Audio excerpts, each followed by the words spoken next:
আসসালামু আলাইকুম রহমতুল্লাহ। সবাই আতঙ্কে আছে, সৌদি আরবের কাজের ভিসা বন্ধ হয়ে গিয়েছে। তো আসলে কি বন্ধ হয়েছে কি না এই ব্যাপারে আজকে বিস্তারিত আপনাদের সাথে আলোচনা করব। অবশ্যই ভিডিওটি শেষ পর্যন্ত দেখবেন এবং ভিডিওটি অবশ্যই শেয়ার করে দেওয়ার অনুরোধ রইল। বর্তমানে বাংলাদেশ সহ ইন্ডিয়া, পাকিস্তান এই তিনটা কান্ট্রির জন্য ওয়ার্ক ভিসা ইস্যু বন্ধ হয়ে গিয়েছে। আপনারা একটু ভালোভাবে বিষয়টি বোঝার চেষ্টা করবেন। সেটা হচ্ছে বর্তমানে যে সৌদি আরবের যে হজ কার্যক্রম পরিচালনা করছে, তো দেখা গেছে প্রতি বছরই আপনারা জানেন সৌদি আরবের হজের সিজনটাতে জিয়ারা ভিসা, উমরা ভিসা, দেন ওয়ার্ক পারমিট ভিসার কারণে অতিরিক্ত একটা চাপ বা বাধা সৃষ্টি হয় হজের কার্যক্রম পরিচালনার জন্য। সো সেই ক্ষেত্রে প্রতি বছরই উমরা ভিসা, জিয়ারা ভিসা এগুলো স্থগিত রাখে এই সময়টাতে।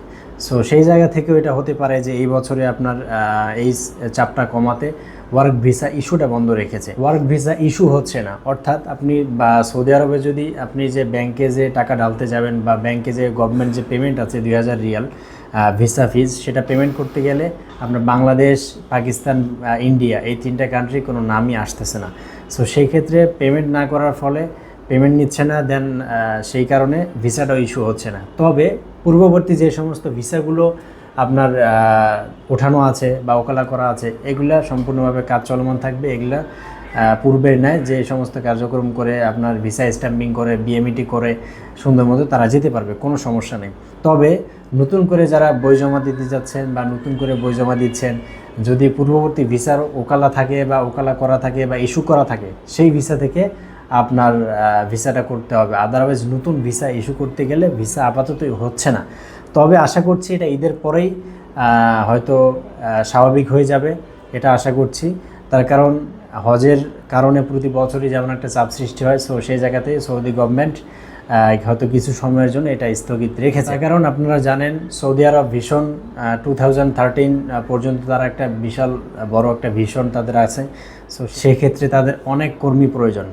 সো বাংলাদেশ থেকে সেই কর্মীর দক্ষ অদক্ষ কর্মী তারা অনেক পরিমাণে একটা সাপোর্ট পায়।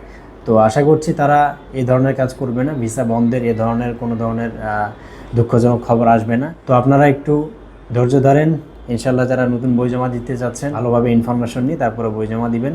আর তার পাশাপাশি জিয়ারা ভিসা উঠছে, জিয়ারা ভিসা ইনশাল্লাহ 10 তারিখ থেকে 12 তারিখ বা 15 তারিখের মধ্যে ইস্যু হওয়া শুরু হয়ে যাবে।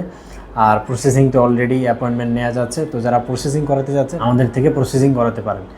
তো যারা জিয়ারা ভিসা উঠানো আছে তারা আমাদের সাথে যোগাযোগ করতে পারেন। আর তার পাশাপাশি উমরা ভিসা আমাদের থেকে নিতে পারেন ইনশাল্লাহ। ভালো থাকবেন, সুস্থ থাকবেন এবং ভিডিওটি অবশ্যই শেয়ার করে দেওয়ার অনুরোধ রইল। আসসালামু আলাইকুম।